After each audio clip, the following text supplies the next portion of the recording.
আজি মই চিকেনখিনি অলপ হাঁহৰ মাংসৰ দৰে বনাবলৈ চেষ্টা কৰিছিলোঁ আৰু খাবলৈ সঁচাকৈ হাঁহৰ মাংসৰ দৰে লাগিলে। আৰু কিদৰে বনালোঁ চাবচোন।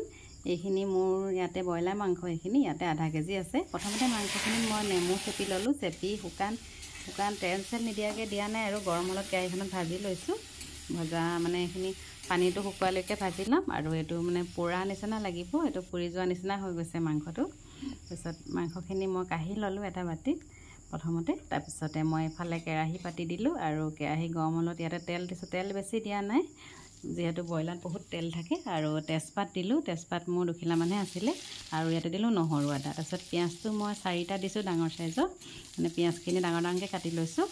আৰু প্ৰথমতে মই আলু কেইপিচ দি দিলোঁ। আলু কেইপিচ ভাজি ল'ম। পিঁয়াজটো মই বেছি ৰঙা হোৱালৈকে ভজা নাই, যিহেতু পিঁয়াজটো গলি মানে পানী ওলাই থাকিব, যিহেতু কম জুইত বনাম। আৰু এতিয়া এইখিনি ভাজি ল'লত ইয়াতে মই এতিয়া মাংসখিনি দি দিছোঁ। মাংসখিনি ভাজি ল'ম আৰু মই জোখমতে ইয়াতে নিমখ দি, হালধি অলপ পিছত ব্যৱহাৰ কৰিম, জোখমতে নিমখ দি দিলোঁ। আৰু এতিয়া মছলা ৰেডি কৰিছোঁ। মছলাৰ বাবে জিৰা গুড়ি লৈছোঁ আধা চামুচ আৰু চিকেন কাৰী মছলা লৈছোঁ আধা চামুচ।